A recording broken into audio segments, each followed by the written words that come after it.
This is our concern and our plea to them not to retaliate and not to escalate. We need to calm the situation down. I'm optimistic that'll happen. I think the president is as well. We're on the verge of real peace in the Middle East, and we've got to forge that. The Speaker of the entire House of Representatives, Congressman Mike Johnson, this morning on the television. We've got a chance at real peace in the Middle East. Never put your money on that. I've been watching this for some time now. Not for 3,000 years, but if you had been watching for 3,000 years, you definitely wouldn't put your money on peace in the Middle East. It's a warlike region of the world. It's a violent, belligerent region of the world. And it has been since sand was brand new. Ilhan Omar's family was there when sand was created. There are black scorpions crawling over the sun-bleached bones of most of her ancestors. But that's not important now. So President Trump declaring a ceasefire, and then Iran immediately, first there was a timeline. The ceasefire takes effect at this hour, and Iran fired as many missiles at Israel as they could before that hour arrived. Israel, for their part, they loaded up the airplanes. They went to Iran, and they hit a list of targets that they were eager to hit before the hour arrived that the ceasefire was to begin. Once the ceasefire hour did arrive, Iran still fired missiles at Israel. The missiles were fired without effect. That is to say, they did not kill anyone. They did not injure anyone. They did not hit anyone, but they did fire apparently 2 missiles at Israel that reached Israel, but were ineffective. There's nothing quite so exhilarating as to be fired at without effect, paraphrasing Winston Churchill. But the Israelis did hit targets inside of Iran before the hour arrived that the ceasefire was to commence, was to begin. Israel then violated the ceasefire immediately, opening the door for Israel to violate the ceasefire by striking again. And then all you have to say is welcome to the Middle East, because that's the way it is. You know, we play this soundbite from an old movie called Breaking Away. What is that movie, 1979 or something? And, with Dennis Quaid and some other people breaking away. They ride bicycles at the University of Indiana in Indiana. And the teenagers are hanging out, 4 teenagers, when the neighborhood cop comes walking up and says to these teenagers, they look like they're up to no good, how you guys doing? How you doing, guys? Well, we're a little disturbed by the developments in the Middle East, but other than that. But other than that. In 1979, Daniel Stern, that was Daniel Stern. Dennis Quaid standing there. He's Mike, the quarterback. But that's not important now. The Middle East, I think, will probably always be the Middle East. We would like the Middle East to join the rest of the world in the 21st century, but there are some issues with that. What with all the troglodytes and everything. Also, something fun I want to share with you, because I was talking about this yesterday, and I believe we posted the photos of long ago and far away. When I was a news guy covering the Pentagon, which I did for a long time, we took a trip to Whiteman Air Force Base, the home of the B-2 bomber, and posted a photograph of me standing in front of a B-2 bomber. It's hard to read the sign behind me, which says lethal force authorized. And there are men with rifles that if you were rushing at the B-2 bomber, they're authorized to shoot you and kill you. Kind of fun. I did get into the cockpit of B-2 bomber when we were there. I got into the cockpit of the Spirit of Texas, one of the 21 B-2 bombers that was produced, and then went up in an airplane with a camera crew, with a television camera crew, in an airplane, an in-flight refueling plane, and I got down into the bay where the controller, the man who controls the boom and refueling the planes, sits. it's where you want to be. It's the place. And the B-2 bombers came up to fill up the gas, right? Now, I wasn't allowed to take pictures inside the cockpit of the B-2 bomber at the time because it was all very secretive. It's a secret airplane, after all. But yesterday, I think for the first time ever, a video was released of the interior of a B-2 bomber cockpit with all the computer screens lit up and everything. And it pans back and forth. Hey, look at this, the interior of the B-2 bomber. Kind of cool. Kind of fun. Never before seen interiors of the B-2. But what we learned yesterday is some more fun stuff because it's a long, long flight. It was a 37-hour round-trip flight for a crew of 2 men, although maybe one was a woman. It's hard to say. If it were the Biden administration, they might be transgender, and then the mission would be a failure. But that's not important now. So the Air Force yesterday actually made this video available, and then more fun details. I had talked about the cockpit of a B-2 bomber, and how the B-2 bomber was originally designed. The cockpit was going to have 2 men in front. I'll just say men. 2 men in front, side by side, and then a back seat that would have an additional 2 crew members, possibly even 3 crew members, when the cockpit was originally designed. The airplane was designed. And then they decided they didn't need the 2 or 3 people in the back seat, that they would only need the 2 guys in front, right, side by side. But the space behind them was still part of the design of the airplane, and you have to really redesign to get rid of that space. So that space was still there. And I explained that the pilots used that space.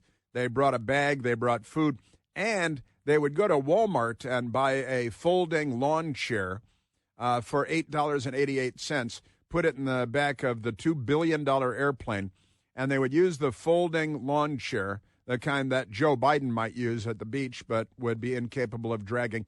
And the pilots, they take shifts because they may have a long, long flight. Again, a 37-hour round trip. You don't want to be sleep deprived that entire time.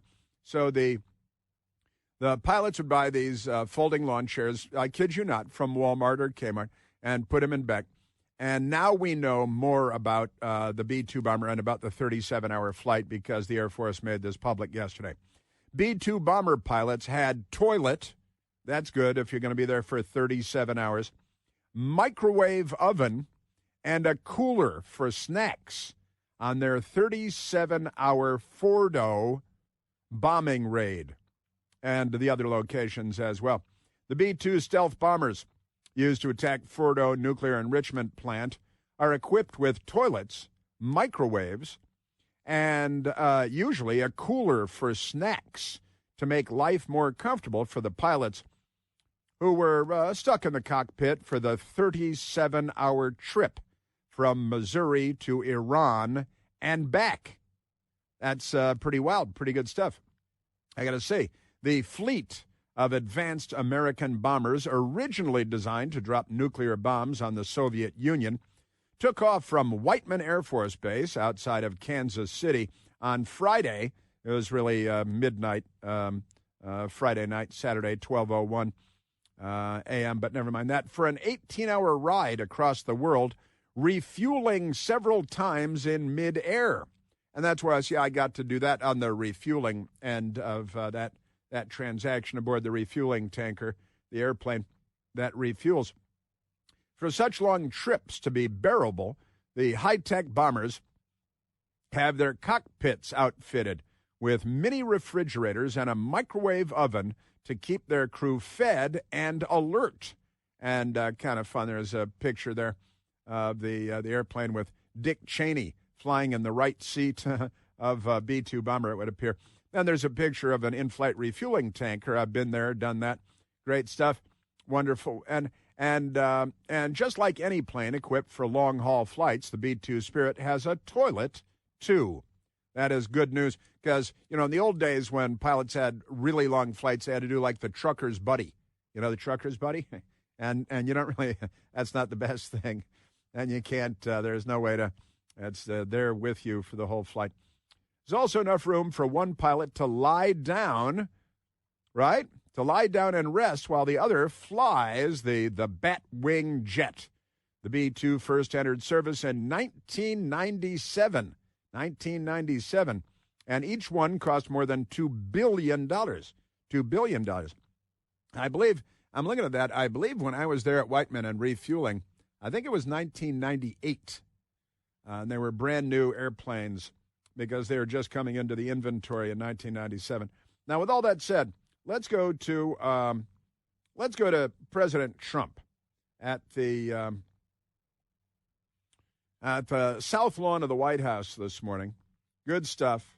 He stopped to talk to the press, as he so often does, and he had a lot to say about Iran because he had already declared a ceasefire, which, again, may preserve the Iranian regime.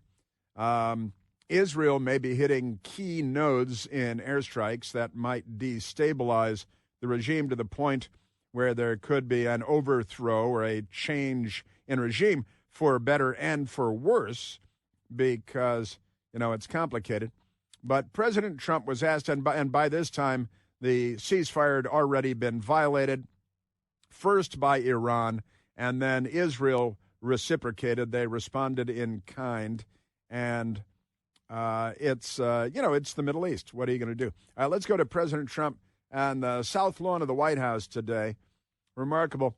Oh, wait a minute. I have to correct myself. It was 1997 when I went to Whiteman Air Force Base. I just checked the date on that, 1997. So it was the year that B-2s were coming in. And so we went out to visit them because they were new and cool. And I really like airplanes. They've got a new version of it's not in the inventory yet, but it's in development, the B-21, like the B-2-1, almost. The B-21 is the new, and it looks like a spaceship. And it's still in the pipeline, not in the inventory yet, but it's on the way. All right, President Trump at the White House this morning talking to the press.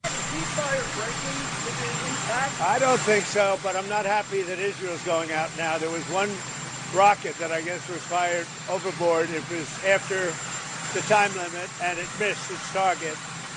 And now Israel's going out. These guys got to calm down. It's ridiculous. And President Trump, he was actually cutting a little slack to Iran and taking shots at Israel this morning.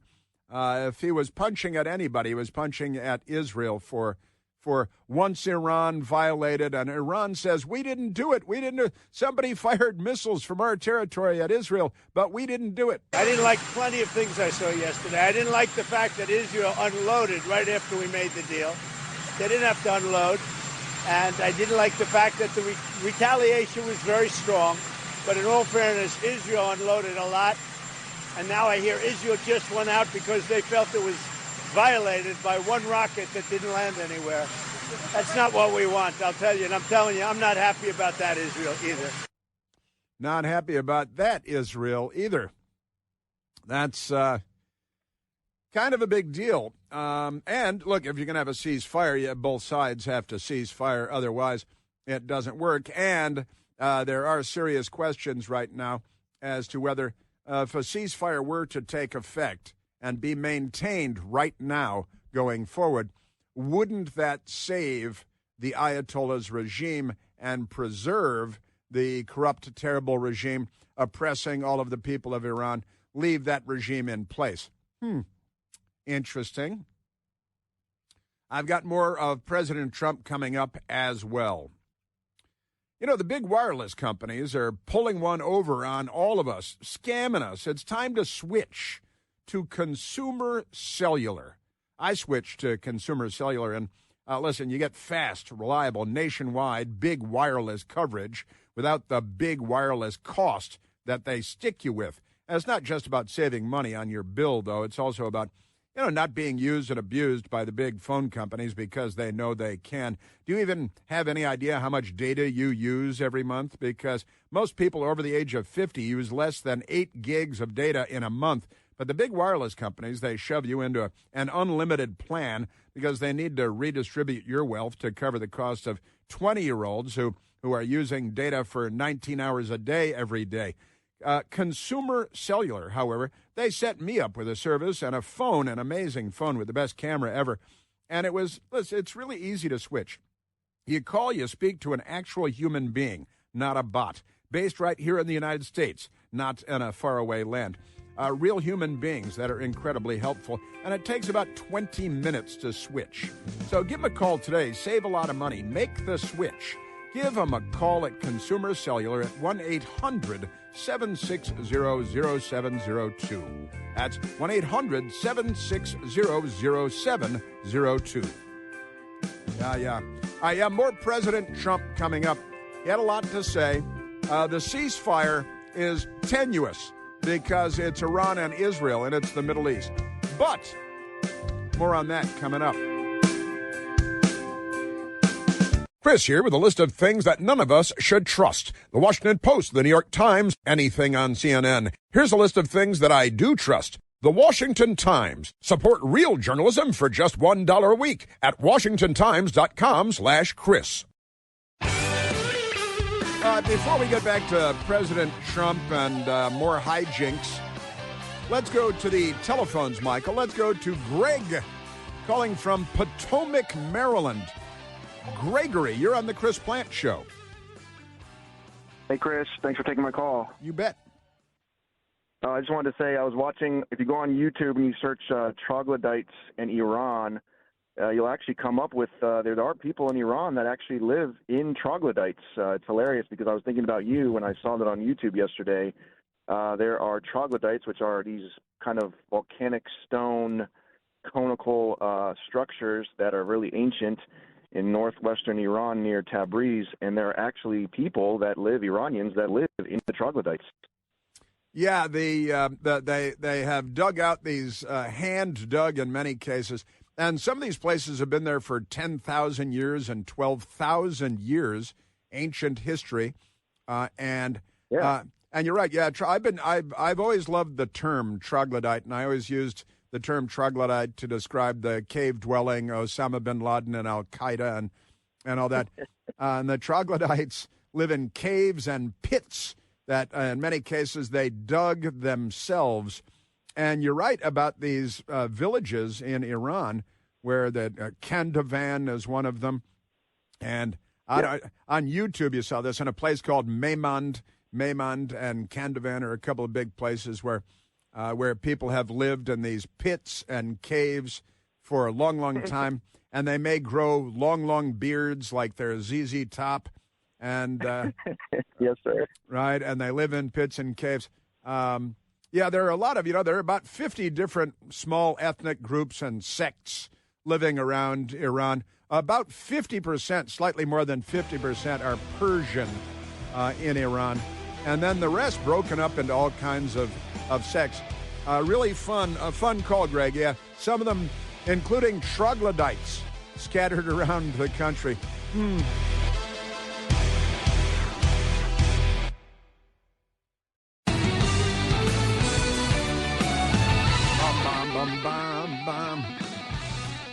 That's Wild Thing. That's by the Trogs. That's the Trogs. They knew what they were doing.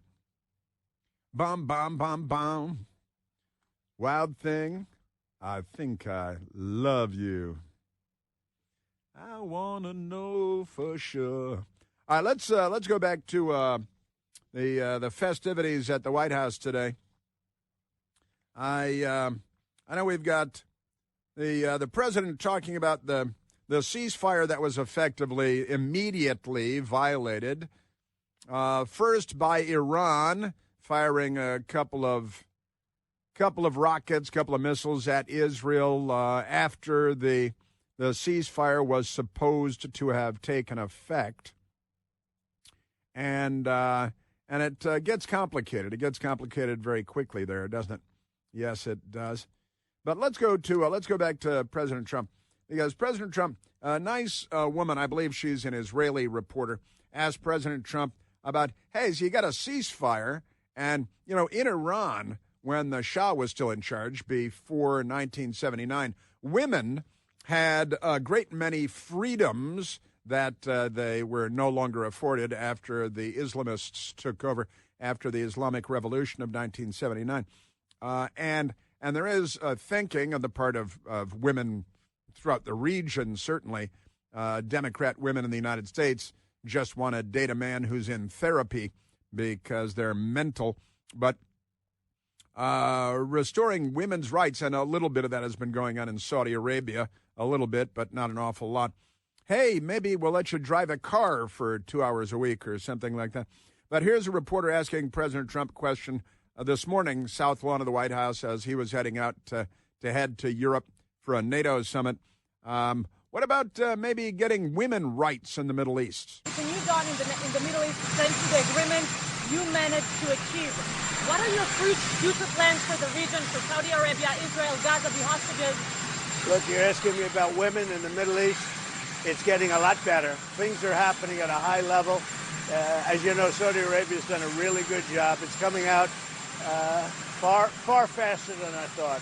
So we're very happy about what's happening with women in the Middle East. Very happy what's going on with women in the Middle East. Well, and some progress. Well, let's just say some progress is being made. Still centuries to go, but you got to keep in mind that here in the United States, the Democrats did keep women from getting the vote.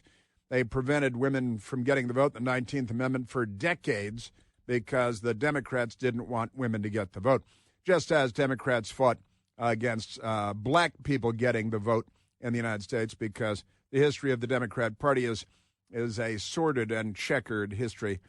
President Trump talking to the reporters about the ceasefire being violated, lickety-split. Both sides accuse each other for violating the ceasefire. So I think they both violated it. I don't think I'm not sure they did it intentionally. They couldn't rein people back. I don't like the fact that Israel went out this morning at all, and I'm going to see if I can stop it. So as soon as I get away from you, I'm going to see if I can stop it, okay? As soon as I get away from you reporters here, because I'm going to get on the helicopter, then I'm going to get on Air Force One, and I'm going to fly across the Atlantic, and I've got a lot to do. Once I get airborne on Air Force One, going to start making phone calls, which he did immediately. By the way, we know that he did. He started, first of all, he talked to the Speaker of the House, and then he's got Iranians to talk to. He's got his envoy to talk to. He's got Netanyahu to talk to. He's got a lot of people to talk to. And then, hey, you drop these big old bombs, these mops on the nuclear facilities buried deep underground in Iran. How do you think you did? How confident are you I think it's been completely demolished. I think the reason we're here is because those pilots, those B-2 pilots, did an unbelievable job. And, the fake news, like CNN in particular, they're trying to say, well, I agree that it was destroyed, but maybe not that destroyed. You know what they're doing? They're really hurting great pilots that put their lives in the line. CNN is scum, and so is MSDNC. They're all. And frankly, the networks aren't much better. It's all fake news.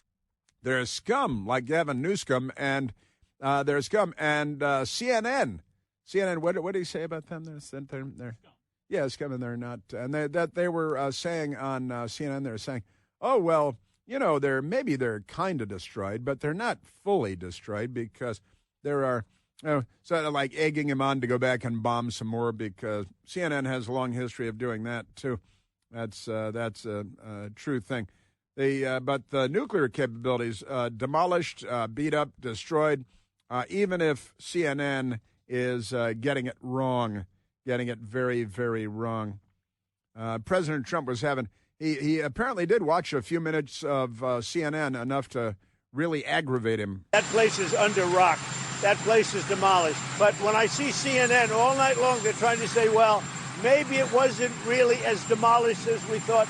It was demolished. You take a look at the pinpricks, and you see that place is gone. And I will say, I think CNN ought to apologize to the pilots of the B-2s. I think that MSDNC ought to apologize. I think these guys these networks and these cable networks are real losers. You really are. You're real losers. You really are. He's looking at them. You really are. You're real losers. And I'll go ahead and take credit for MSDNC. That's definitely one of mine. I created MSDNC and MS-13. Yeah, years and years ago. Michael's pointing to the past. Yeah, because I labeled it MSDNC more than 15 years ago, I'd say. MSDNC was mine.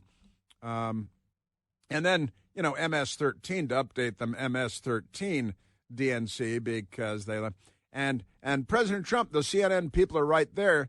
He's not stabbing him in the back. He's stabbing him in the front. He's saying, hey, you guys, again, apparently he did watch him for a few minutes, enough to really annoy him. You're gutless losers. I say that to CNN because I watch it. I have no choice. I got to watch that garbage. It's all garbage. It's all fake news. But I think CNN is a gutless group of people. And the people that run it, nobody even knows it's been sold so many times. But the people that run it ought to be ashamed. MSDNC, a guy named Brian Roberts, he heads it. He's a disgrace. He's a weak, pathetic disgrace. Brian Roberts being called. He's going to let his mom know because he's going to be proud. Hey, the president's calling me a worthless, useless, what were the various other things, scum and all that great stuff. And then the president, and again, talking to reporters endlessly, never-endingly, about, Iran immediately violated the ceasefire. So is there a ceasefire, President Trump? It says that Iran violated the peace agreement and the ceasefire agreement. Do you believe that Iran is still committed to peace? Yeah, I do. They violated it, but Israel violated it too. Are you questioning if Israel is committed? Israel, as soon as we made the deal, they came out and they dropped a load of bombs, the likes of which I'd never seen before. The biggest load that we've seen. I'm not happy with Israel. When I say, okay, now you have 12 hours, you don't go out in the first hour and just drop everything you have on them. So I'm not happy with them. And that is basically what happened. The president announced a timeline, and I'm not sure that he even consulted with the other parties. That's not 100% clear. But he says, listen, here we go, ceasefire. Here's the timeline. And Israel said, ceasefire starting in 12 hours. We better unload the bombs that we've already attached to the wings of airplanes and hit this list of targets that we're doing mop up over here. And they hit, and then the time came for the ceasefire to begin. And that's when Iran fired a couple of missiles at Israel, which did enter Israeli airspace, but did not kill anybody. Israel said, you've already violated the ceasefire. We're going to continue slapping you around. What are the mofos? What is that, the congresswoman? I just used the language that Democrat members of Congress use. Speaking of which, President Trump also used a bit of coarse language this morning as well. And we had to bleep one word, a four-letter word, an F word, because he seemed a little aggravated, and then he decided it was time to walk away from the reporters and go to the helicopter. I'm not happy with Iran either, but I'm really unhappy if Israel's going out this morning because of one rocket that didn't land, that was shot, perhaps by mistake, that didn't land. I'm not happy about that. You know what? We basically have two countries that have been fighting so long and so hard that they don't know what the they're doing. Do you understand that? Yeah, it's a little bit of coarse language there from the President of the United States. That has unfortunately become much more commonplace in big league politics in the United States of America, and we should. It's kind of. I'm on the radio a lot, for several hours a day, 3 hours a day. So I like to use the word, and this has kind of become part of my practice in my private life too. I think it's kind of funny to say heck rather than the F word, which is so easy to use and so popular and so in such common usage. And I do mean common. That's right. And so I say, what the heck? I find myself doing it if I'm alone in the car, looking at people driving badly in Washington, D.C. What the heck? Isn't that amazing? And the Speaker of the House, again, President got on the Marine One helicopter on the south lawn of the White House. He flew to Andrews Air Force Base. He got on the airplane there, Air Force One, And when he did, he called the Speaker of the House, Mike Johnson, and had a nice conversation with him about where everything stands. Look, he's frustrated. Everybody just saw that demonstrated. We all are, right? The ceasefire is fragile. It's very important. The president wants cooler heads to prevail, and we do as well. Cooler heads to prevail, and we do as well. The Speaker of the House, comment number 12, Speaker of the House Mike Johnson, talking about, Iran, the regime in Iran, they are the bad guys. They've been the bad guys since 1979. They are the troglodytes. They are the terrorists. They are the kidnappers, the murderers. They're the ones that, with Barack Obama's money, the ones that fund Hamas and the Houthis and Hezbollah and the death and mayhem that is the Middle East. The Speaker of the House, Mike Johnson. Iran has always been an irrational actor. They're not to be trusted, but we've got to use force. I mean, this is what peace through strength really means. You've got to forge the peace through the exercise of strength. That's what decisive leadership, strong leadership that President Trump has provided here allows the opportunity for. I got to say, and I was sharing it with friends and colleagues yesterday. Peace through superior firepower. And peace through superior firepower sometimes is not only the right answer, but the only answer as well. I am telling you. Yes, sir. All right, Michael, let's take a phone call. Let's go to the telephones and talk to one of the nice people. Let's go to Tricia calling from Herndon, Virginia. Tricia, you're on the Chris Plante Show. Well, Chris, good morning. Good morning to you. Good to talk to you again. Boy, the news these days has just got my mind churning. I would love to see once the Ayatollah's run out of Tehran and he's digging his little cave under a troglodyte. I think Donald Trump should send him a get well soon card with a picture of the cockpit of the bombers that destroyed his country. But I think we Photoshop, who's that luggage stealing freak? Sam Brinton. Sam Brinton, the cross-dressing, shaved head, goatee, nuclear materials official at the Department of Energy from the Biden administration who stole women's luggage from airports across America so he could dress like them. Exactly. And then maybe the co-pilot is that the flasher on the White House lawn, Rose Montoya, I think her name was, its name. Wow, man, you are good. You do follow the news. You should be a network news anchor. You know so much more than them. Yeah, Sam Brinton, where is he? I bet he got a high-paying job from one of the Democrat outfits. I would bet. You know, I got to tell you, the Democrats, they take care of their own cross-dressing, luggage stealing, nuclear waste disposing, mental cases. And, yeah, we should look up Sam Brinton, see where Sam Brinton is now. But that's a good idea, Tricia. Get well soon card for the Ayatollah with a picture of the inside of the B-2 cockpit with Sam Brinton at the controls and have to do a little bit of photoshopping. But it sounds like a fun idea. And I got to tell you, Tricia, I like your attitude involved in all this. It's life or death. It's war and peace. President Trump has made a foray into the midst of this while it is ongoing, and that is a big deal. But it is the Middle East, and it's the world we live in. And, Tricia, I got to say, I talk to people often about witnessing history, and don't internalize it. Don't take it personally. It's not about you. It's just history happening in real time before our eyes.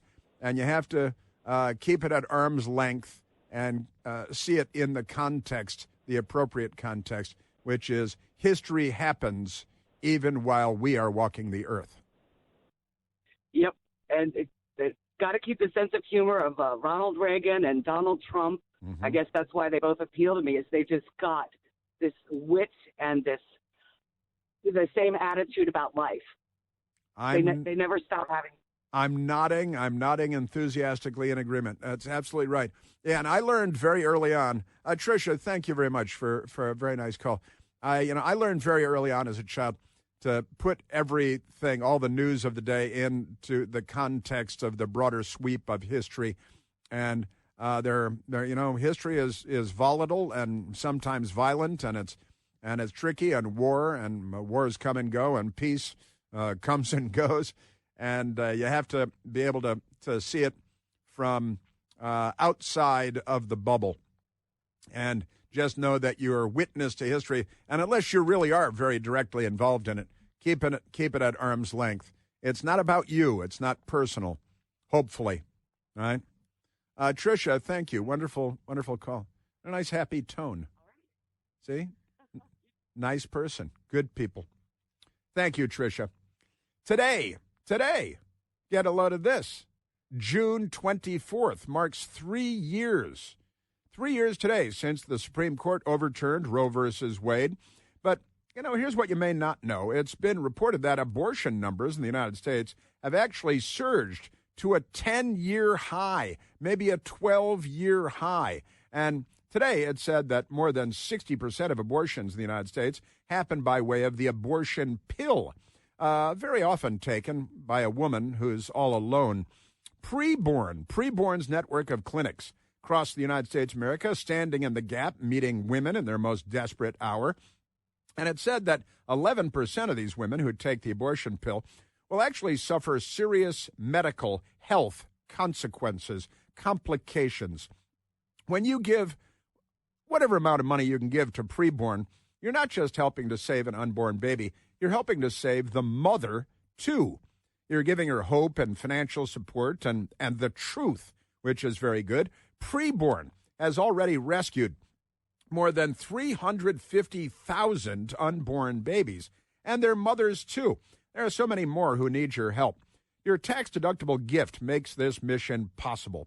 To donate right now, all you have to do is dial pound 250, and when prompted, say the keyword baby. That's pound 250, the keyword is baby, or go to Al Gore's Amazing Internet to preborn.com/plant. That's preborn.com/PLANTE. Yes, sir. All right, we've got a lot more. I've got more crazy maniac Democrats coming up.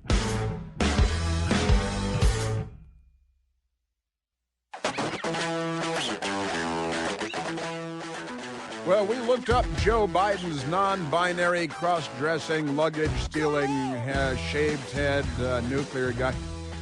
And he got off, so to speak, on a plea deal with no jail time after all those things. And now he's a consultant. Democrats pay him.